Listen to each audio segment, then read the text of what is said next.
السلام علیکم ورحمۃ اللہ وبرکاتہ۔ الحمد للہ رب العالمین والصلاة والسلام علی رسولہ الامین، اما بعد فاعوذ باللہ السمیع العلیم من الشیطان الرجیم، رب اشرح لی صدری ویسر لی امری واحلل عقدۃ من لسانی یفقہوا قولی۔ آج کا ہمارا چھٹا درس ہے اور اس نشست کے اندر سورۃ الفیل اور سورۃ قریش دونوں مکی صورتیں ہیں۔ بسم اللہ الرحمن الرحیم۔ الم تر کیف فعل ربک باصحاب الفیل الم یجعل کیدہم فی تضلیل وارسل علیہم طیرا ابابیل ترمیہم بحجارۃ من سجیل فجعلہم کعصف مأکول۔ سورۃ الفیل کا نام فیل عربی زبان میں ہاتھی کو کہتے ہیں، اور اس سورہ کریمہ میں اللہ احکم الحاکمین نے اس عظیم واقعے کا ذکر کیا ہے جس میں اللہ تعالیٰ نے اپنے بیت اللہ کے دفاع کے لیے، کعبۃ اللہ کی حفاظت کے لیے پرندوں کی جماعت اور گروہ بھیجے، اور انہوں نے وہ ہاتھی والا لشکر جو ہے، جو آپ صلی اللہ علیہ وسلم کی جس سال پیدا ہوئے اسی سال کا یہ واقعہ ہے، تو انہیں تباہ و برباد کر دیا جو برا ارادہ لے کے آئے تھے۔ پچھلی صورت میں اللہ حکم الحاکمین نے سورہ ہمزہ کے اندر ذکر کیا گیا کہ وہ خسارے والے لوگ اور ہلاکت والے لوگ جو ہیں، ان کی صفات جو ہیں، مال زیادہ اور تکبر اور غرور اور قوت مل جائے بندے کو تو اس سے پھر وہ صفات ذمیمہ پیدا ہوتی ہیں۔ آخرت میں بھی اللہ تعالیٰ انہیں عذاب سے دوچار کرتے ہیں۔ صورت کی انتہا تھی کہ انہیں جو ہے بھڑکتی ہوئی آگ کے اندر، جو توڑ پھوڑ دینے والی آگ، اس میں ڈالا جائے گا۔ اور یہاں اس سورہ کریمہ میں ذکر ہے کہ جب قوت اور نخوت، زیادہ تکبر آ جائے تو پھر انسان دنیا کے اندر سرکشی پہ اتر آتا ہے، تو پھر اللہ کی پکڑ دنیا میں بھی آ جاتی ہے اسے۔ تو اشارہ اسی طرف ہے اس میں۔ الم ترا کیف فعل ربک باصحاب الفیل، کیا تو نے نہ دیکھا کہ تیرے رب نے ہاتھی والوں کے ساتھ کیا کیا؟ حبشہ کا گورنر جو تھا ابو یکسوم ابرہہ ابن صباح الاشرم، اس نے یمن کے اندر صنعاء میں بہت بڑا ایک کنیسہ بنایا، گرجا گھر بنایا، اور اس کا نام کیلس تھا۔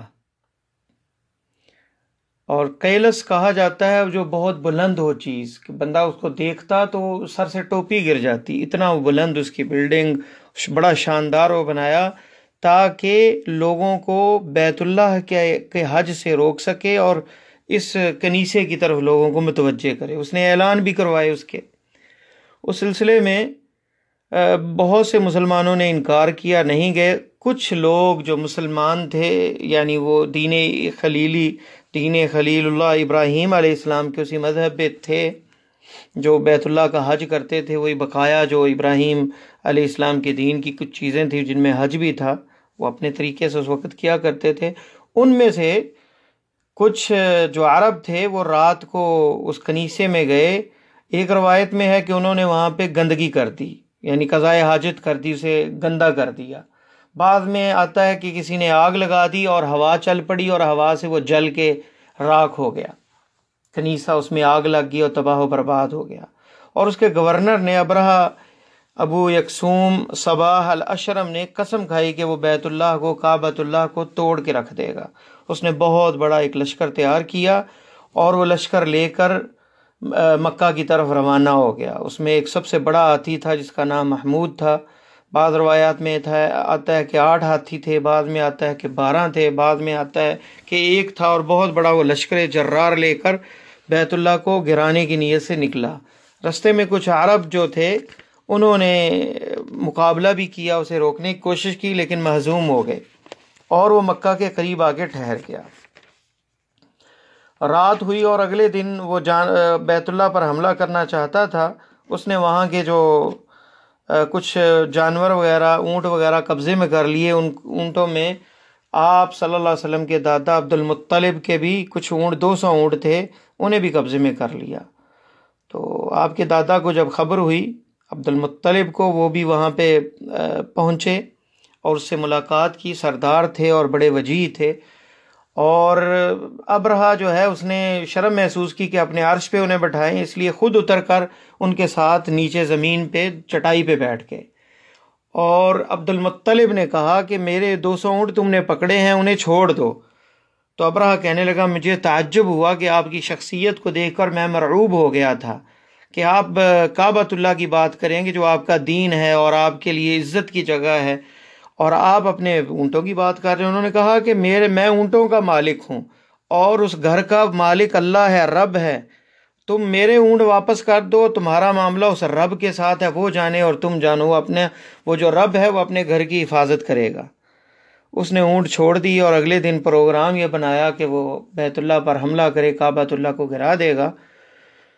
اگلے دن جب انہوں نے ہاتھی کو اٹھایا اس طرف مکہ کی طرف لے کے جانے کے لیے تو ہاتھی بیٹھ گیا، وہ اٹھے نہ، اسے واپس موڑیں تو وہ چل پڑے اور بھاگے، لیکن مکہ کی طرف جو ہے وہ جائے نہ، رک گیا وہاں پہ۔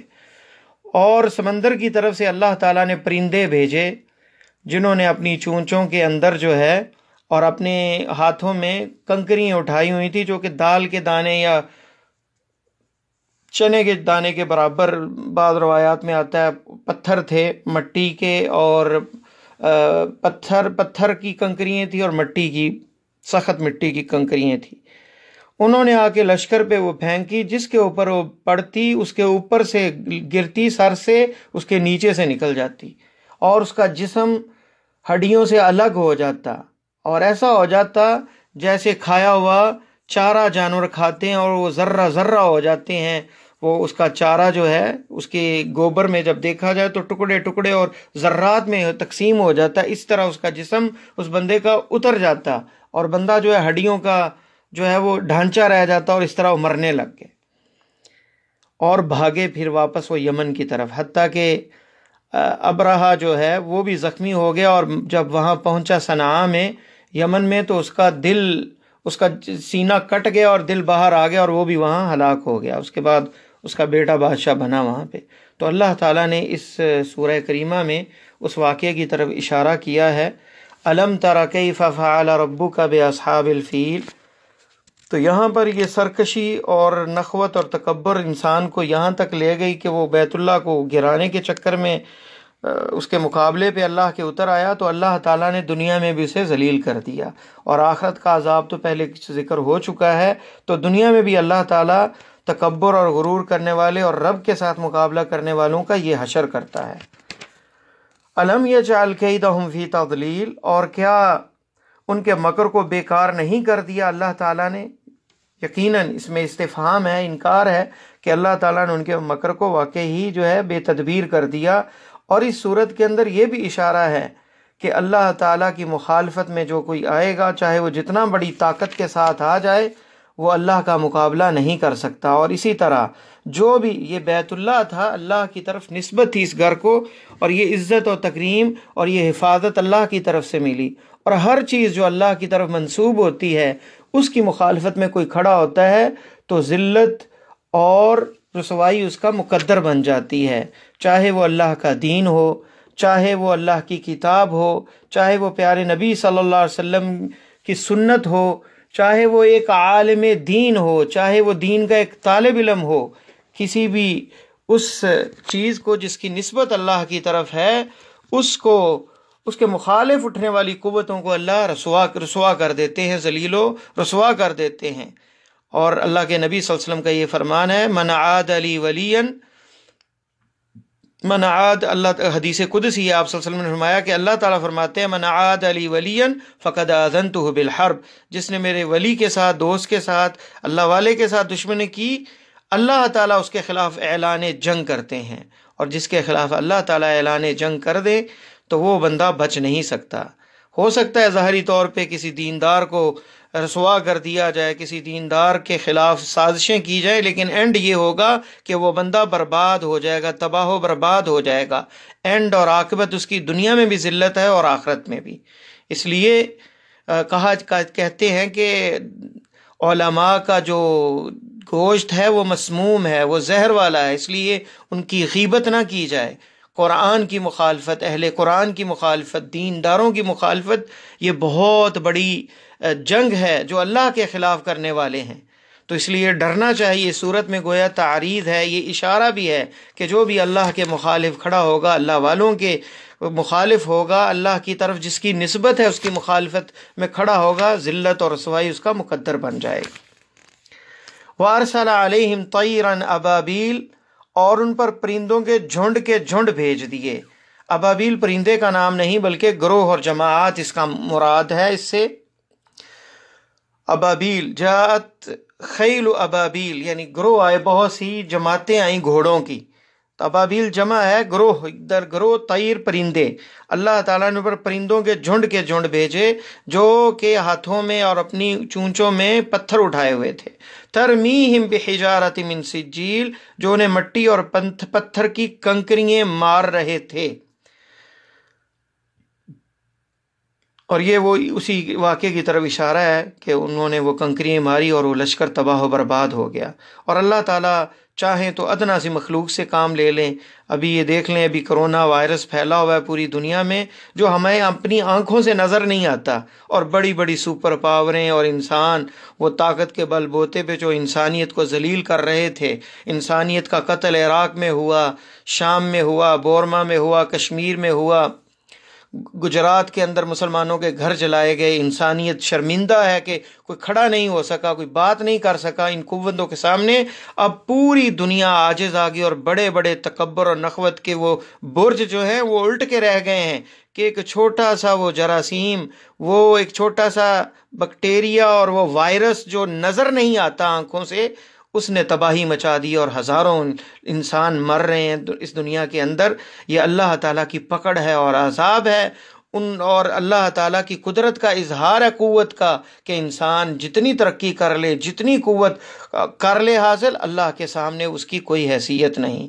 وہ چاہے تو پرندوں کے ذریعے کام لے، چاہے تو ہواؤں کے ذریعے کام لے لے، اور چاہے تو موسم کے بدلنے سے انسان کو جو ہے عاجز کر دے. تو انسان پوری کائنات کے اللہ کے سامنے اس کی کوئی حیثیت نہیں، اس کی قوت کوئی حقیقت نہیں رکھتی، کوئی مقارنہ ہی نہیں ہے. اللہ کا مقابلہ کیسے کیا جائے؟ ترمیہم بحجارۃ من سجیل، جو انہیں مٹی اور پتھر کی کنکریاں مارتے تھے. فجعلہم کعصف ماکول، پس انہیں کھائے ہوئے بھوسے کی طرح کر دیا.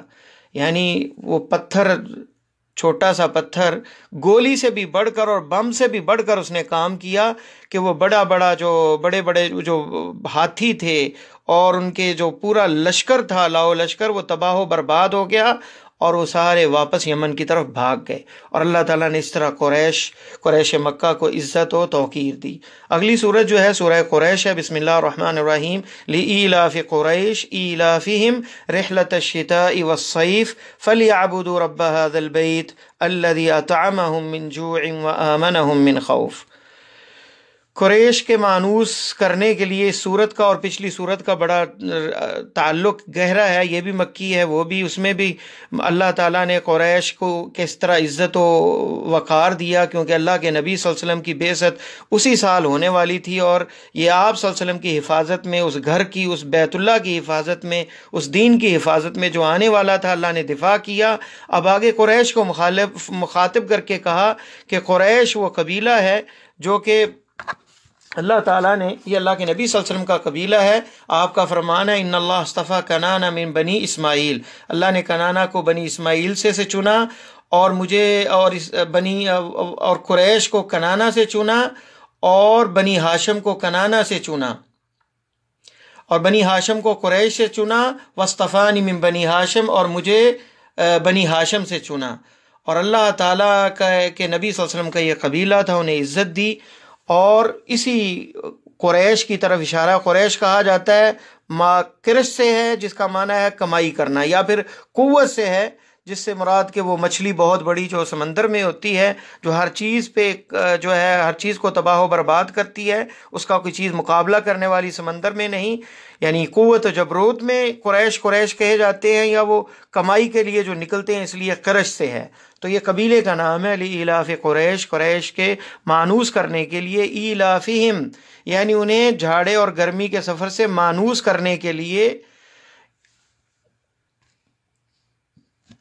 قریش کے معلوف اور مانوس کرنے کے لیے، یعنی یہ وہ قریش تھے کہ جو پچھلا جو واقعہ رونما ہوا جس سے پورے قریش کی دھاک اور ان کا رعب اور دبدبہ اور ان سے محبت پورے جزیرہ عرب میں پھیل گئی کہ اللہ تعالیٰ نے کیسے ان لوگوں کی حفاظت کی، یہ اللہ کے مقرب لوگ ہیں، تو لوگ ان سے محبت اور الفت کرنے لگے۔ تو اس الفت کی وجہ سے ان کے قافلوں کو کوئی نقصان نہیں پہنچاتا تھا۔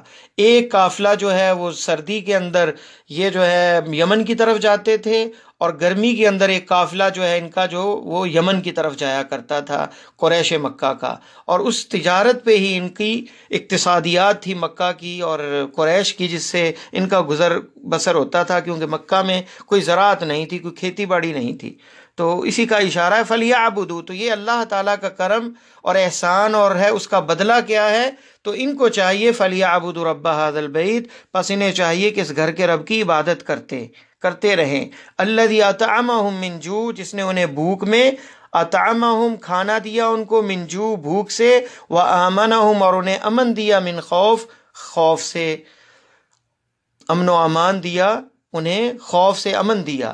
تو یہ وہ قریش تھے جن کی اس سورۃ الفیل میں جو اشارہ ہے اس قریش کی حفاظت کا اور ہاتھی والے لشکر کو تباہ کرنے کا، جس کی شہرت پورے جزیرہ عرب میں پھیل گئی، اور متواتر روایات ہیں کہ آپ صلی اللہ علیہ وسلم نے بھی اس واقعے کے بارے میں سنا تھا، اور اس واقعے کے بارے میں جس کی وجہ سے پورے جزیرہ عرب میں قریش کی عزت و احترام تھی، جس کی وجہ سے ان کے قافلے کو کوئی چھیڑتا نہیں تھا۔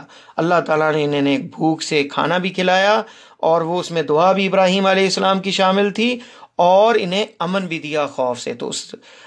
تو اللہ تعالیٰ کے نعمتوں کے بدلے میں کیا چاہیے، چاہے وہ قریش ہوں کوئی بھی ہو، گویا صورت میں بھی اشارہ ہے کہ اللہ کی نعمت کا بدلہ اس کی عبادت کے ساتھ ہے، کہ ہم اللہ کی عبادت کریں، اس کا شکر بجا لائیں، یہ نہیں کہ اس کی نعمتوں کا غلط استعمال کریں اور اس کی نعمتوں کو چھوڑ دیں۔ اور اس میں اشارہ بھی ان صورتوں میں ہے، نبی علیہ السلام کو تسلی دی گئی ہے کہ اللہ تعالیٰ نے کیسے ہاتھی والوں کی تدبیریں تباہ کر دیں، اسی طرح اللہ کے نبی صلی اللہ علیہ وسلم کی مخالفین اور ان کے سامنے کھڑے ہونے والے بھی آخر میں ذلیل و رسوا ہوں گے، اور دین یہ غالب آئے گا، اور اللہ تعالیٰ اس کو نصرت اور فتح عطا فرمائیں گے۔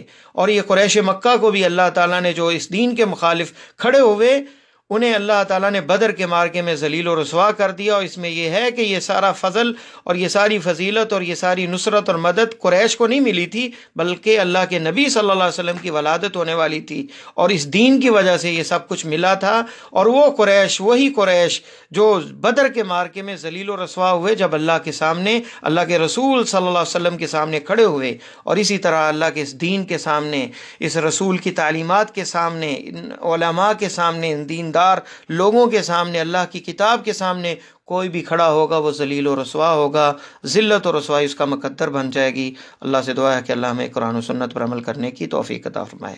السلام علیکم ورحمۃ اللہ وبرکاتہ۔